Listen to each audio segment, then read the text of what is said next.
Manx Radio Sport.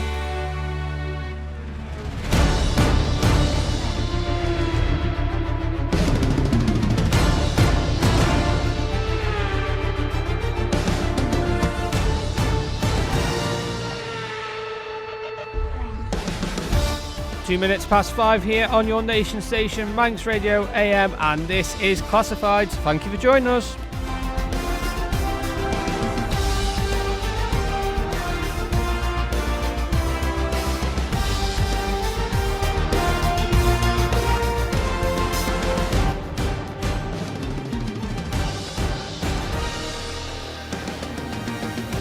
Lots to bring you over the next hour here on Full Classifieds. We're going to have a look at everything that has took place in the local football. As well as that, we're going to have Dave Christian on. He's going to talk about the one rugby game that took place here on Ireland. We'll have Rob Pritchard with team news from FC Isle of Man's game against Longridge Town. That's a 6 o'clock kickoff at the Bowl. And not forgetting, we'll have all the latest hockey results as well to bring you here that have took place on the Isle of Man. But first, as always, we'll begin with the classifieds.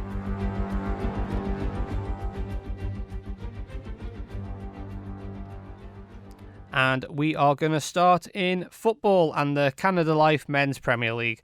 Corinthians 5, Ayr United 1, Union Mills 4, Ramsey 4, Braddon 2, St Mary's 5, Foxdale against St John's, match postponed. Peel 2, Onken 0, Douglas High School and Old Boys against Laxey, match postponed.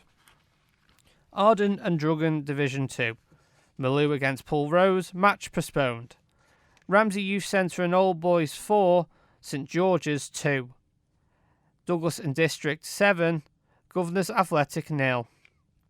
Douglas Royal against Governors Athletic. Douglas Royal against Marown, awaiting result. Canada Life Combination 1, Ayr United 2, Corinthians 10. Ramsey against Union Mills, match postponed. St Mary's 3, Braddon 2. St John's United against Foxdale, match postponed. Onken 3, Peel 2. Laxey 5, Douglas High School and Old Boys 1. Arden and Druggan Combination 2. Castletown 2, Jims 1. Pulrose United 7, Maloo 1. St George's against Ramsey Youth Centre and Old Boys. This game did not take place, so match postponed. Douglas Athletic 13, Governors Athletic 0.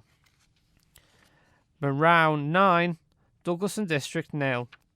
And Michael United 5, Douglas Royal 4. In rugby, in the Cheshire Bowl semi-final, Ramsey 43, Southern Nomads 26. In hockey, in the Mixed Premier League, Backers A 6, Vikings A 1, Backers B 1, Harlequins A 2, Castletown Celts 9, Castletown Southerners 1, Valkyries A 3, Vikings B 2. In Mixed Division 1, Valkyries C 3, Harlequins B 4, Valkyries B 2, Ramsey A 2, Backers C 12, Vikings C 0. In Mixed Division 2, Backers Colts 0, Castletown Camags 5, Castletown Cushags 0, Ramsey Ravens 1. Castletown Cosney against Vikings D, a late result. Mixed Division 3, Ramsey Rookies 1, Castletown Carrick 2, Harlequins C 2, Backers D 3. Harlequins D against Valkyries D, a late result. And Backers Mixed Bucks 8, Vikings E 0. Those are your classified results. But first, tonight we are going to begin with netball. Tomorrow, the Manx Rams national netball squad will be taking part in the international tournament in Asia for the first time. The Island team will contest in the 2025 Singlife Nations Cup in Singapore. which runs from tomorrow until next Saturday. Among the teams they'll face, it will be 2 squads from the home nations as well as international teams of Malaysia and Papua New Guinea. Manx Rams co-captain Ashley Hall and Rachel Johnstone spoke to Manx Radio ahead of their trip and about how much they're looking forward to the new test and what challenges Isle of Man netball has undergone in the recent months. Thank you both for joining us. Now, it's been a few months, actually, since we last caught up with you both. Ash, I'm going to come to you first. Obviously, a big international event coming up for Isle of Man netball in the next couple of weeks. For those who don't know, could you just explain what's coming up? We are going to Singapore to compete in the Singlife Nations Cup. I think we've got about 6 matches, 5 ranking games. It should be good. Rachel, there's been a lot of change, really, at Isle of Man netball in the last few months since we last spoke with you as well. There's new people that have come in behind the scenes into the likes of development roles and so on. How much have things changed, I guess, over the last few months since you were last involved in competitions? Yeah, so I think the biggest change that we've had is we've got a head coach and assistant coach who are based in the UK, so they come over maybe once a month. So we've changed more to like a camp setup, so we're training on a Friday, Saturday and Sunday once a month. So I think that's been really good, actually, in terms of we get the team together and we can really work on things for a whole weekend.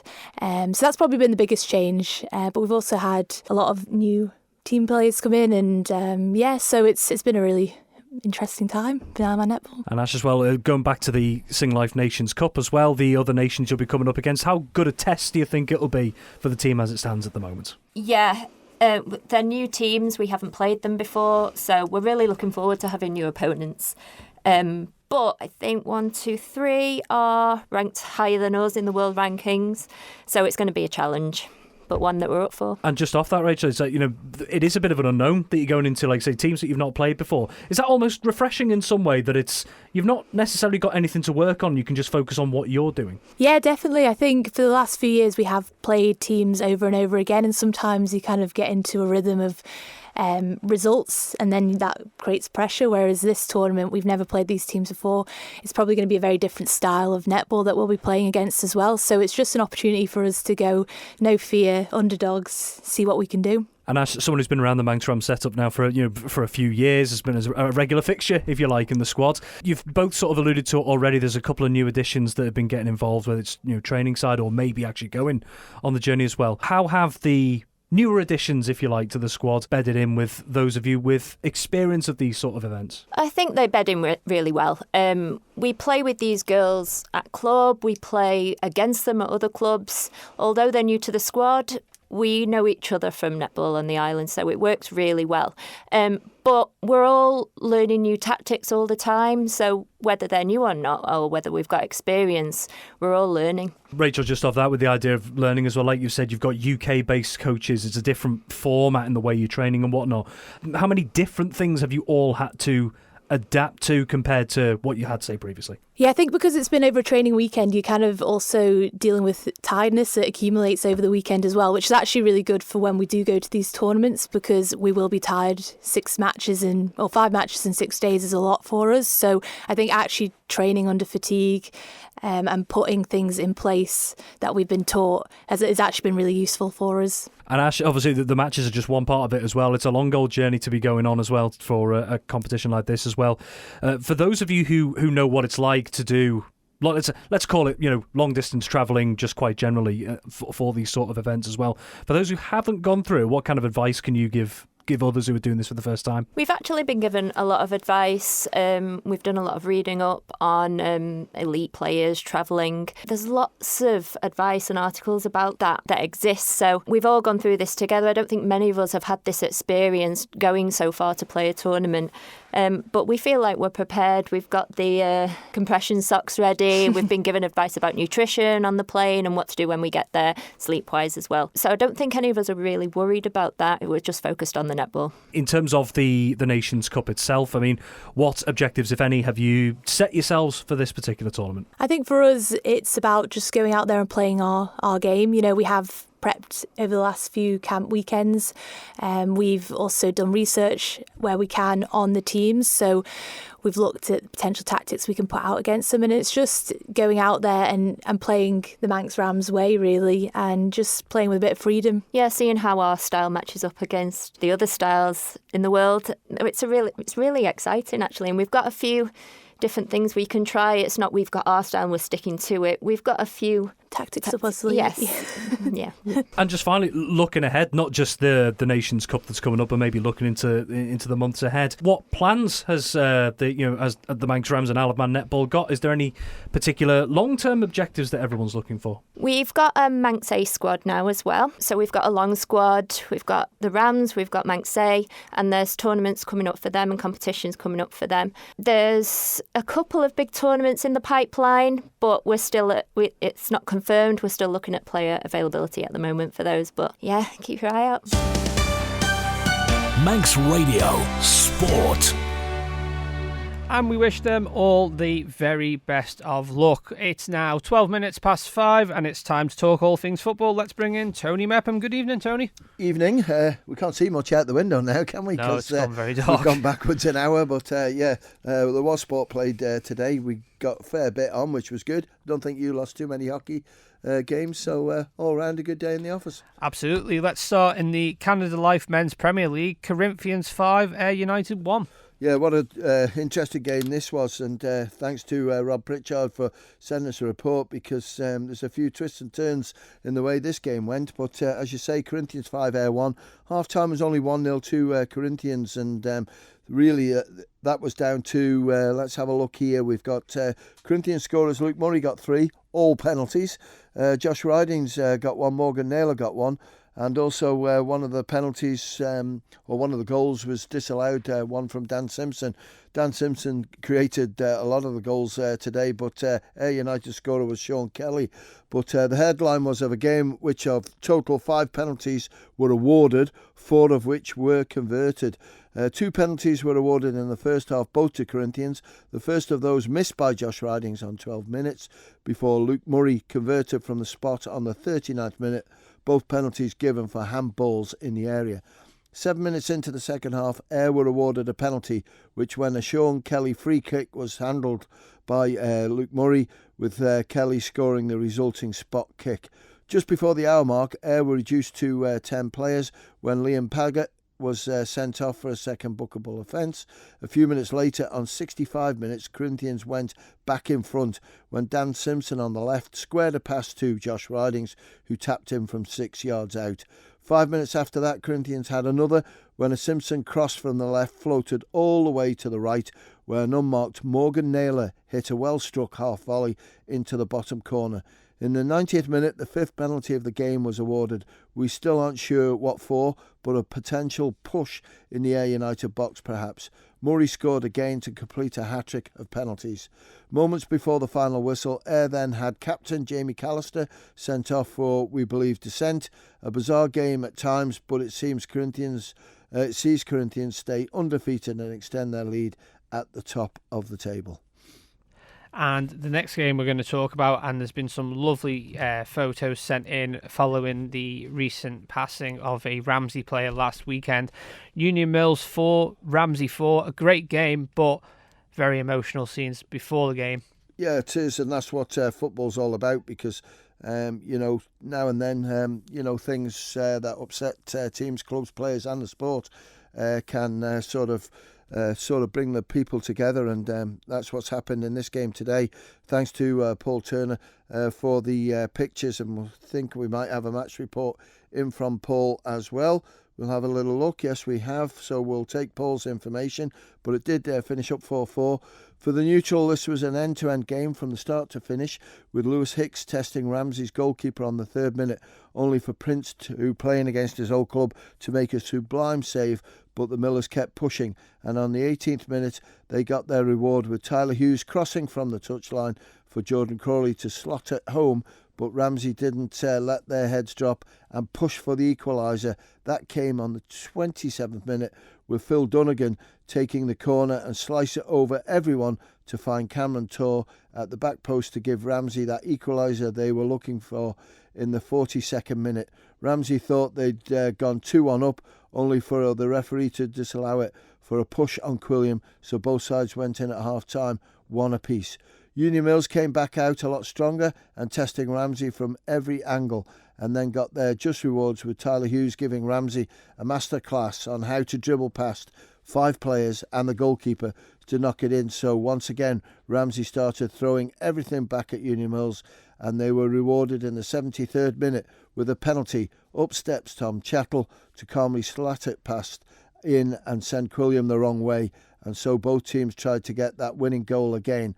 And on 78 minutes, new signing Jack Murray broke the offside trap to leave Prince once again on the floor to put the Millers 3-2 up, with 2 minutes later Ramsey draw level again, with Ellie Ayres scoring from a well-worked corner. And both teams pushed, and yet again with Dominic McCarry-Brennan on the 84th minute, putting the Millers back in front.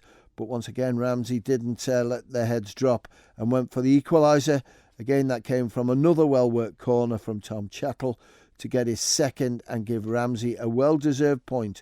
Footnote, well done Union Mills for doing a guard of honour for Ramsey to come out on during the game, which is absolutely fantastic, and credit to everyone in what's been tough times for Ramsey, and everyone who supports Ramsey, and everybody knows what's gone on, and our thoughts in Manx football go to everybody involved. Sad times indeed. Absolutely. Braddon 2, St Mary's 5. Yeah, and I think certainly this one, a game goes down to 2 players. Mark Wolfenden with a couple of goals for St Mary's, and Joe Berquist got 2 as well. Therese Thompson, who's scoring plenty of goals this season, got the 5th one for St Mary's. But for Braddon, it was Eddie Twum who got one of the goals, and Nick Harvey, who's been scoring goals as well, got the 2nd one for Braddon. Foxdale against St John's was postponed. I'm guessing that's down to the weather. Yep.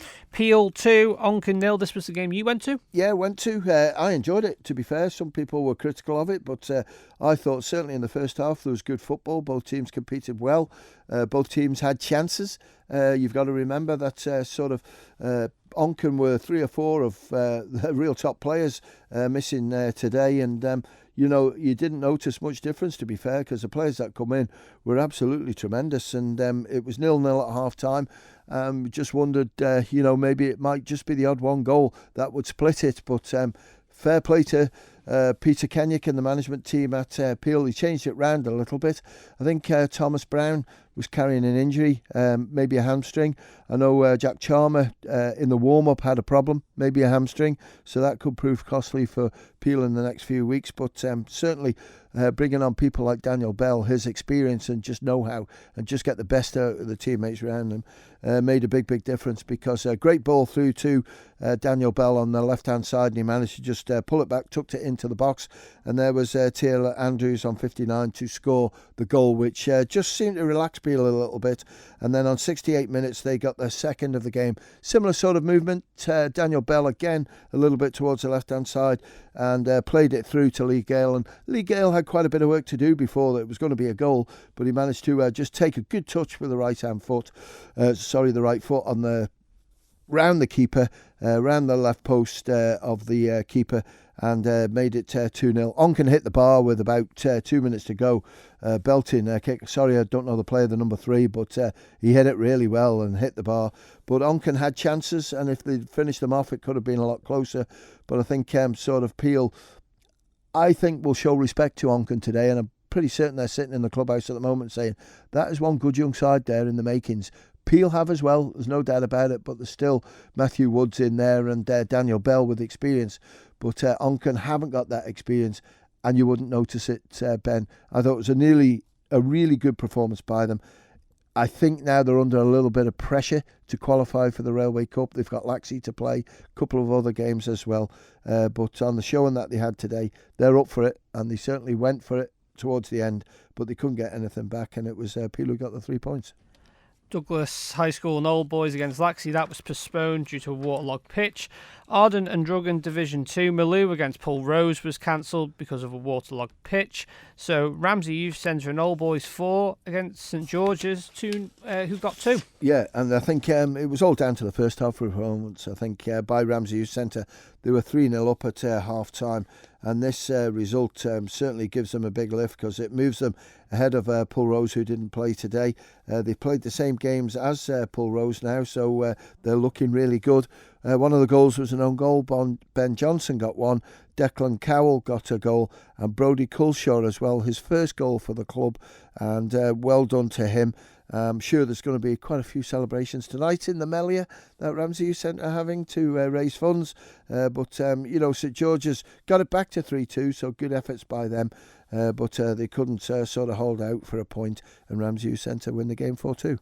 Douglas and District 7, Governors Athletic 0. Yeah, and D&D, it was Richie Radcliffe who equalised actually after Moran took the lead.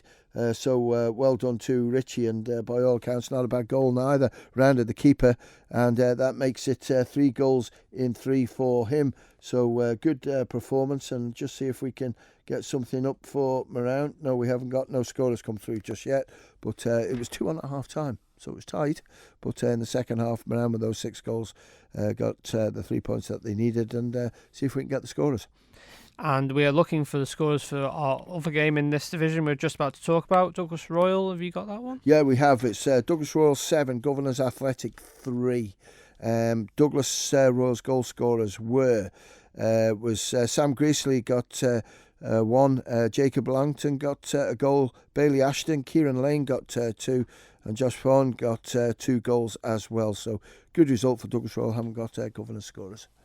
Canada Life Combination 1, Goalfest up north of the island. Ayr United 2, Corinthians 10. Yeah, and it was a really good game by Corinthians. They are strong in this league, and when you look at those league tables, Ben, you can see now that they're putting a bit of pressure on Ramsey. They're putting pressure on Russian. So it's good to see, because Russian played 9 for 20, Ramsey played 8 for 20, Corinthians now played 8 for 18. But the main culprits today with the goals, Adam McCulloch with 2, Ryan Nelson, what a player he's going to be, with a couple of goals. Kane Riding on the score sheet, Oscar Watterson with a hat-trick on 14, 62 and 85 minutes. Adwande Gamada got 1 on 73, Sam Corkle, who's home this weekend. He's one of the schoolboy contract people with Lincoln. So good performance all round for Corinthians, winning 10-2, haven't got air scorers. Ramsey against Union Mills, that was postponed due to weather. St Mary's 3, Braddon 2. Yeah, just go back to that Ramsey game if I can. Great effort to try and get that game on, Ben, because they left it right to the last minute, just before 12 o'clock, to call the game off. We've got a couple of other stories that have come out of today's sort of just prepping pitches and getting them playable. We'll come to one in the combination there too, but well done to everyone. Believe that they were on the pitch early trying to sort it out, but they just couldn't get it away in the end. But St Mary's against Braddon, not going to have any problems this on the artificial surface, are we? It was Chris Cowley got 1, Kieran Presley got a goal, and Jamie Skillen as well. So it was 3-2 to St Mary's, haven't got Braddon scorers. St John's United against Foxdale, that was postponed due to the waterlogged pitch. Oncombe 3, Peel 2. Yeah, good result for Oncombe, because Peel have been flying high of late, and Peel 5th this morning, Oncombe 7th. Well, now Oncombe go on to 16 points, Peel remain on 14, so move above them and St John's into 4th place. So good performance. Alfie Moore, 16 years of age, debut goal, so well done Alfie, you'll remember that one. Tom Lancaster got 1, and Luke Strickett Morling was the other goal scorer for Oncombe. They were 3-1 up at half-time, so good second-half performance by Peel. But Toby Liddell on the score sheet again, he got one of the goals, and Aaron Costain scored from the penalty spot. Always a memorable moment, isn't it, when you get your first goal at that age? 16, and he must be a good player, Alfie Moore, because Oncombe's combination is strong. And it's quite frightening what's going on with Oncombe at the moment, because when you look at the first team going well, you've got the combination going well, the under-18s are top of their league, and the under-16s are the top of their league. So there's good produce coming from Blackberry Lane, and well done to everyone involved. Absolutely. Laxey 5, Douglas High School and All Boys 1. Yeah, 2-1 at half-time to Laxey, obviously. Carl Clare got the goal for Old Boys. We haven't got the Laxey's goal scorers. Arden and Druggan Combination 2, Jims against Castown. That was Castown 2, Jims 1. Bit of a story on this one here. Referee I've told you this one already. It's a 10 corker, out of 10 job, this, isn't it? Dedication. Yeah, dedication. I got a phone call, what was it, about 1:10 to say that the referee had left his home and unfortunately his car had broken down. So he deserted the car and got a taxi down to Castletown from Laxey. Fair play to him. And then he got down, I think, 2:01, but the club were warned that the referee was having a problem with his car, so they were ready for that. That's not a problem. It was Castletown's Aaron Field who got one of the goals, and Finn Mulligan got the second one. Haven't got Jim scorers, but then we've got the referee there. How do we get him back? Well, fair play to Jason Hill. He got on the bus. I must have taken the bus from Castletown to Douglas and then Douglas. And when he's just texted us now, he's on the bus to Laxey. Absolute dedication. That's what we want to see. And fair play to him. And fair play to Castletown winning that game 2-1 after being 2-0 up at half time. Let's hope he gets his car sorted. Yeah, you could have sorted him out anyway, couldn't you? With a free bus pass, couldn't you? No, not today, not today. Paul Rose United 7, Maloo 1. Yeah, Paul Rose keep the pressure on the top of the league and 4-0 up at half time. It was David Harding on 59 minutes, James Clark 65, Rob Foster on 82 minutes, and it was all down to that 4-0 lead at half time when James Clark got two of the goals. One on 4 minutes, one on 35. Jacob Thomas scored 11 minutes into the game. And it was Callum Dunn, I think it was, halfway through that first half, got a goal as well. So, Paul Rose looking real favourites for this Combination 2 title. St George's against Ramsey Youth Centre and All Boys, that was postponed. I'm guessing, is that down to the pitch? Down to the pitch, yeah. Absolutely. And the next game we're going to talk about, we have had a message through. Now, the score was Douglas Athletic 13. Douglas Athletic 13, Governors Athletic 0. Now, this message that we've had received here into the studio was, good evening all. You have probably heard this before, and I'm sorry for airing my frustrations, but the FA need to sort themselves out. To allow Douglas Athletic Football Club team to play in Combination 2 football is only an absolute joke. I'm afraid I don't care what the excuses are. They are just using it. Is disgraceful. Yeah, it's hard to take. The FA need to sort themselves out. I'll defend myself there, and I'll defend the FA as well. Is the clubs need to sort themselves out, because I asked at council meeting, which every club was there represented, to point the league management committee in which direction to go when a club puts a letter forward to the FA saying that they are really struggling and they need some help. And the clubs passed it back to the league management to say, if you feel, or if the club feels that benefiting just with one team combination only, they should be allowed that request. And that's what we've done. So really we've carried out the request from the clubs. What I will say now is, I think time has come where the rule needs to be changed, and that rule will be changed, or the proposal will go forward, and it's up to the clubs to make that decision.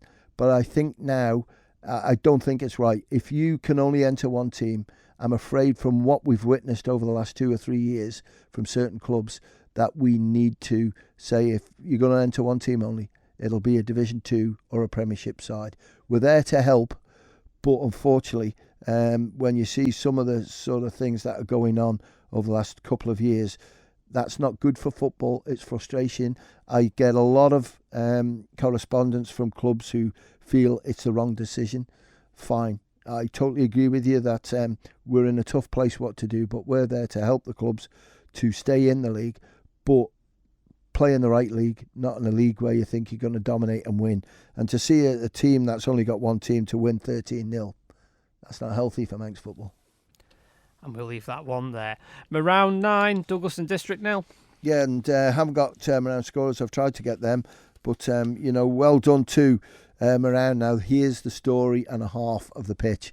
You're not a farmer, but they had tractors down, pumping water off the pitch.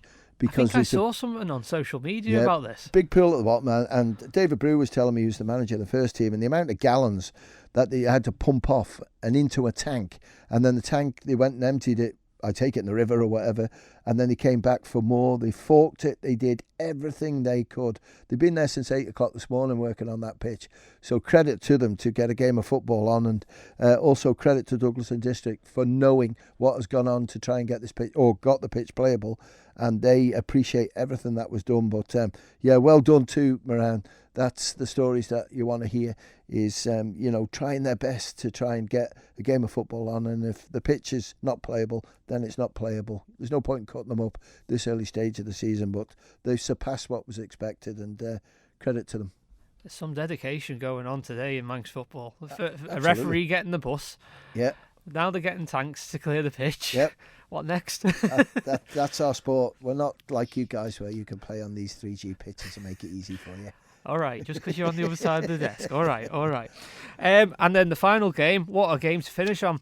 Michael United 5, Douglas Royal 4. Yeah, absolute humdinger this one. And for Douglas Royal, the goal scorers Connor Dempsey, Kyle Clark, Wes Gibson, and an own goal. Thanks to Kev Ballard for getting the scorers through to us. But for Michael, that's a super result for them, because when you look at that combination 2 league table, we'll forget the top, but we'll look at the bottom. You look at Michael down there, that puts them on 9 points now. And, they're working so hard, to keep this together and, get 2 teams hopefully together next year. But Jimmy Butler, he got 2 of the goals. Bobby Baxter got 2. And Nathan Farragut was who got the other goal for them. Well done to Michael. Absolutely, Tony. For now, thank you very much. Manx Radio Sport. 27 minutes to 6. We're going to head on down to the bowl and join Rob Pritchard, and he has team news for ahead of FC Alaman's game. A very good evening, Rob Pritchard. Now, Rob, before you start, have you got your Halloween costume on? I have to make a confession, Ben. No, I don't. I think I'd probably be outclassed by other people here this evening, if I'm honest. Tony says you don't need a mask. This is very true. I do have a face for radio. Why do you think I'm in this business, Ben? Absolutely. You've got team news for us, Rob. Yes, I have indeed. Yes, welcome to the bowl for the first time this evening ahead of this NWCFL Premier Division match between FC Alaman and Longridge Town. Kick-off coming up in just over 25 minutes' time at 6 p.m. Team news to bring you. We'll start with FC Isle of Man. They make 5 changes from the side that got that 2-1 victory away at City of Liverpool last weekend.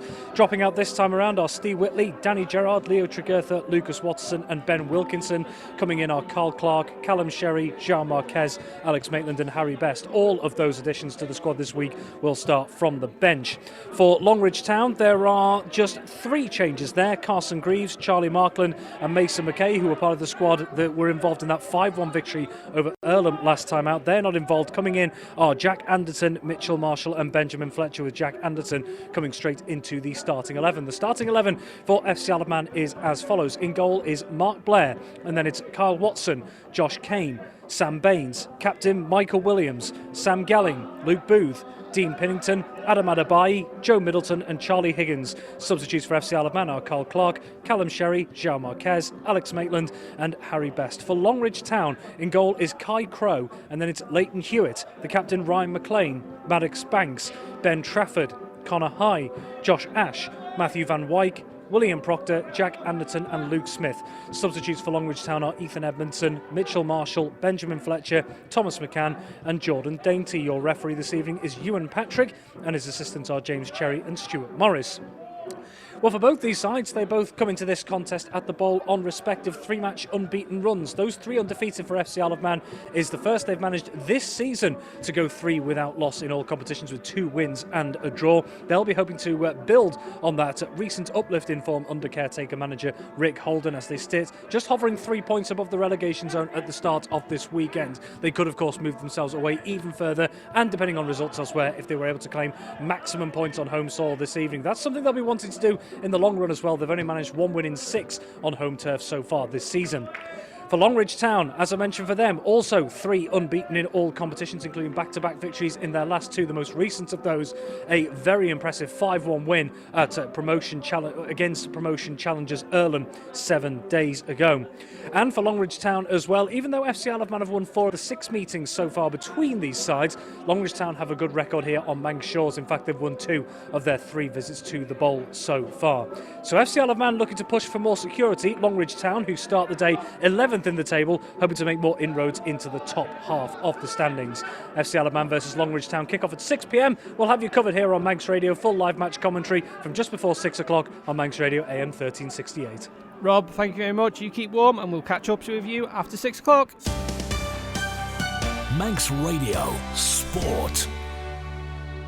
24 minutes to 6, and we're going to talk things rugby now, and we're going to bring in Dave Christian. And Dave, you join us from across the Irish Sea there. Just the one game in the Cheshire Bowl semi-final, Ramsey 43, Southern Nomads 26. Yeah, indeed, Ben. It was a semi-final, which means Ramsey are through to the final of the Cheshire Bowl. It's going to be their second final on the bounce. They got through to last year's final, lost to New Brighton. The other semi, I haven't got a result for that yet. It was New Brighton against Hoylake. New Brighton will be the overwhelming favourites going into that. So it looks probably like we're going to have an end-of-season rematch with Ramsey and New Brighton. Ramsey today, Ben Hartman, the hooker, leading the way with 2 tries. There was also a try for Jake Sievers on his comeback game. Standoff Tom Moffat got a try, Connor Cracknell got a try, and the captain Josh Catine also in with a try. And Tom Moffat kicking 4 conversions out of those 7 for the 43 points. For Southern Nomads, disappointment for them. I thought their team looked a little bit stronger on paper, but hey, what do I know? But 4 tries for Nomads today. Clayton Matthews was in with 1. Martin Thompson in for 1. Now, Martin was a regular scorer for Nomads back in the day, but moved across to Wigan. He's back on the island for a weekend, made a guest appearance and picked up a try, so well done to Tomo. Also try for the captain, Finn McGregor, and 1 for Connor Stevens, who I've seen play for Douglas, Western Vikings and Southern Nomads in the last month, so he's putting himself about a bit. 3 conversions for Nomads from Zach Hand, but disappointment for them. They perhaps could and should have done a little bit better, but hey-ho, onwards and upwards for Ramsey, through to the Cheshire Bowl final. And do we have a date for the final yet, or is that a bit early to ask for? It's a bit early to ask for because there are 4 competitions running. There's the Cheshire Cup, the Cheshire Plate, the Cheshire Bowl and the Cheshire Vase. And I think Cheshire RFU are trying to link all 4 together to try and have a finals day on a date yet to be fixed. But probably the early May bank holiday is looking like a favourite for me. But you never know how these things pan out. They put Ramsey and Southern Nomads, who both made finals last year, Nomads in the Vase, Ramsey in the Bowl. They played those games back-to-back at Chester Rugby Club, which was a big day out for the Isle of Man. There was coachloads of supporters over there. So that was a good day, but as yet, nothing from Cheshire RFU. And in fact, obviously, I don't know who's come through from the other semi yet either, but that'll all unravel itself over the weekend and we'll get a date for the final as soon as we can.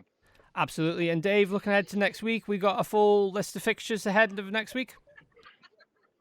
Yeah, Douglas have a big home game against Vale of Loon. That's 3rd against 4th in the table in Regional 2 Northwest.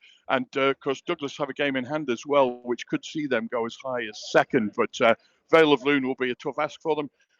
Ramsey are away at Fleetwood, off the top of my head. I think Vagabonds ladies have a home fixture and Vagabonds men will be away as well.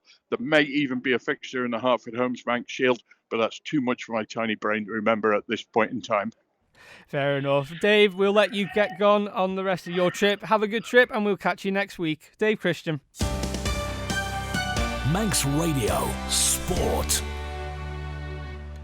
And at 20 to 6, bang on the dot, we are going to look at everything that's took place in the Manx Hockey Leagues. And let's start in the Mixed Premier League, where the 2 big rivals, Backers A against Vikings A, met today at the NSC in the early pushback at 12:35.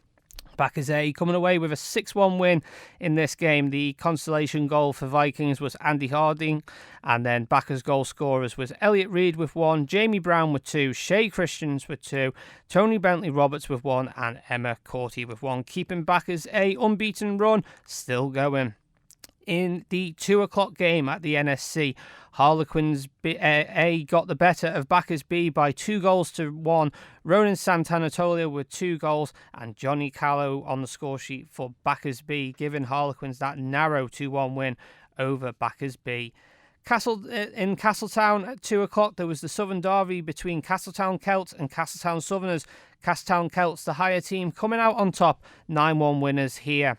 George Powell with 3 goals, Robbie Valerga with 3 goals, Sarah Farragher with 1, Amy Sellers with 1, and Tom Burrows with 1 for Celt, with Ned McGregor getting the goal for Castletown Southerners. And we have been asked to mention it was a very, very emotional game for the Martin Partridge, who was playing his final game before he moves back across. We wish him all the best with his move. Valkyries A 3, Vikings B 2 was at QE2 at 2 o'clock. Thomas Titos, Oscar Lace and Imogen Cook all on the score sheet for Valkyries A, with Josh Knighting getting both goals for Vikings B. In Mixed Division 1, a really close game in the early fixture in this league at QE2 at 11:05 between Valkyries C and Harlequins B. Valkyries C 3, Harlequins B 4. Chris Thomas with 2 and Amy Speeds with 1. And the Harlequins goal scorers were Tom Hurd with 2, Caleb Blakemore with 1, and Sam Clegg with 1. In the other fixtures in this league, which took place at 12:35 at Ramsey Grammar School, Valkyries B, top of the league, knew they had to go and get a victory to keep that spot on the top of the league this weekend. And they've been held to a 2-2 draw by Ramsey A. Ollie Webster and Kieran Gell for Valkyries B, with Jordan Parkinson with both goals for Ramsey A, meaning if Backers C could get a win this weekend, they could go back top of the league, and that's what they have done in emphatic style, winning 12-0 over Viking C. Will Wiseman with 6 goals, Nick Wilson with 2, Alex Stewart with 2, Abs Maddox with 1, and Craig Leese with 1, giving Backers C that win, which puts them back top of the league in Division 1. In Mixed Division 2, the early fixture was between Backers Colts and top of the league Castletown Camags, who remain top of the league following their 5-0 win over Backers Colts this morning. Alistair Ledgers with 1, Rich Tarr with 1, and Fern Bagazzi with 3. And I know Fern might be listening tonight, and Fern, I can confirm you now are the top goal scorer in this league. The other game, which I covered for Paul Moran on Saturday Live, was a very close one between Castletown Cushags and Ramsey Ravens. Ramsey Ravens taking the victory in the second half, 1-0, thanks to a Sarah Bull goal. It was a very, very end-to-end game. It could have gone either way, but against the run of play, Ramsey Ravens found the back of the net to give them a very crucial league, making things at the bottom of this league very, very, very interesting. Castletown Cosney 1, Vikings D 6. Vikings D goal scorers were Bruce Gimbert with 3, Chris Hayden with 2, and Becky O'Brien with 1. And the consolation for Cosney was from Jeff Butler, but a commanding victory for Vikings D, meaning that when they meet Castletown Camags, there is only 1 point between them. And I think, off the top of my head, I think Camags play Vikings D either this week, next week coming, or the week after. So we'll keep a very close eye on that game for sure. In Mixed Division 3, Ramsey Rookies 1, Castletown Carrick 2, Sylvia Lincoln for Ramsey Rookies, and then for Castletown Carrick, Aileen McCubbin, Christopher Crompton Harvey on the score sheet for Castletown Carrick. A great win for Castletown Carrick. For Ramsey, though, very close, but just not quite there on the day. But from both captains, this game was played in very good spirits and a really good end-to-end game, which is great to hear. 3:35, Harlequin C took on Backers D, and again another very close game here. Backers D just edging it here by 3-2. Christian Davis with 2, and Kyle Benyon for Backers D, with Killian Sharkey on the score sheet for Harlequin C getting both goals there. We look at the remaining fixtures in this league. Backers Mixed Bucks 8, Vikings E 0. Ryan Cartwright with 4, Cal Joyce with 3, and Cian Berry with 1, giving Backers Mixed Bucks a great win there, and keeping them in a very good position to be battling at the top of the league. And then the final fixture in this league was between Harlequins D and Valkyries D, and that was a 4-1 win to Valkyries D.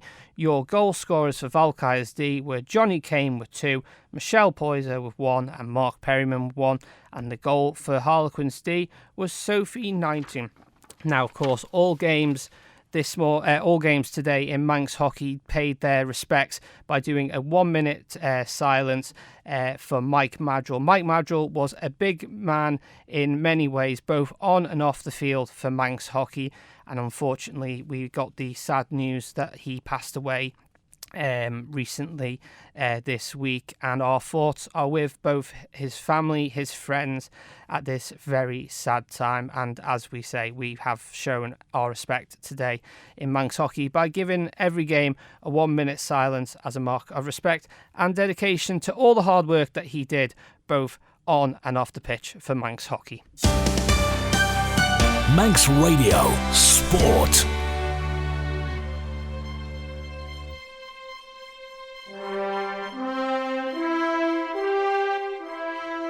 And that just about concludes Classifieds here on Manx Radio AM. But as always, we're going to leave you with the headlines.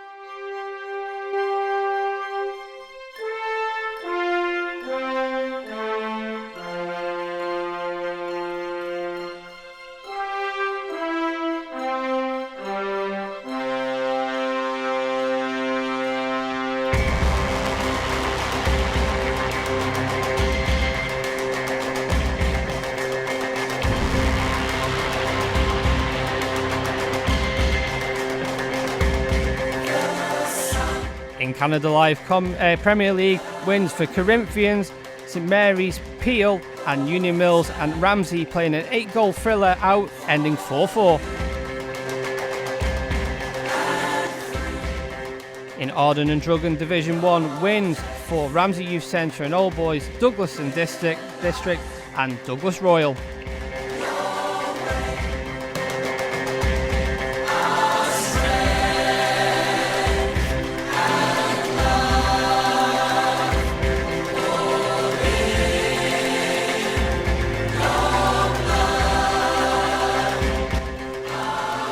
In Canada Life Combination 1, wins for Corinthians, St Mary's, Onken and Laxey.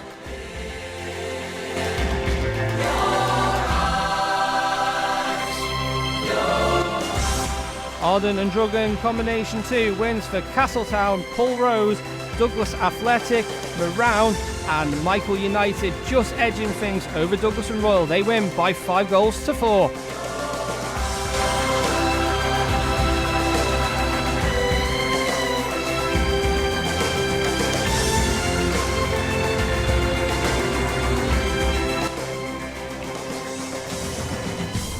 In rugby, in the Cheshire Bowl, Ramsey are heading to the final. They win by 43 points to 26 over Southern Nomads.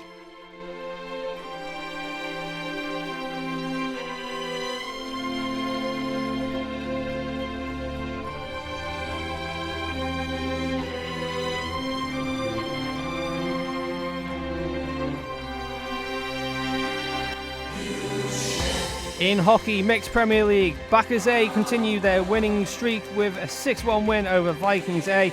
Harlequins get the better of Backers B. Castletown Celts beat their second team, Castletown Southerners. And Valkyries A get the better of Vikings B by 3-2.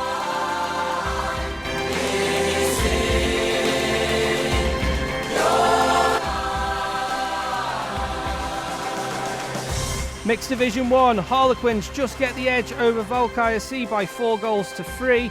Backers C get 12 past Vikings C, and Valkyries B and Ramsey A couldn't be separated, a 2-2 draw. Mixed Division 2, Camags keep their winning streak going. They stay top of the league thanks to a 5-0 win over Backers Mixed Colts. Ramsey Ravens get their first win of the season, and Vikings D keep the pressure on Camags at the top of the league with a 6-1 win over Cosney.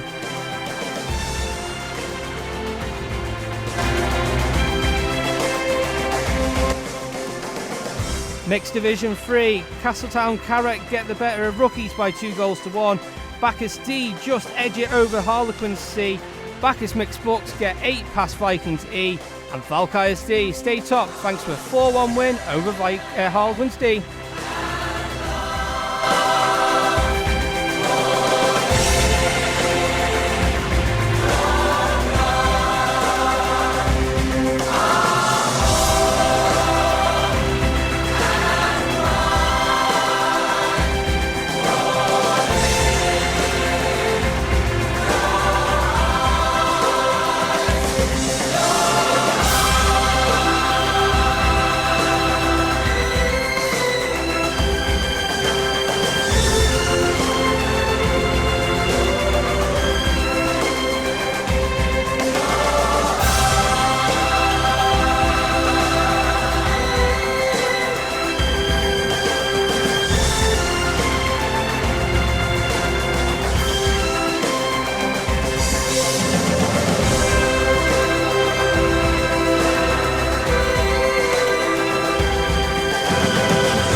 And that just about concludes here things on classified and full-time. Thank you as always for your company.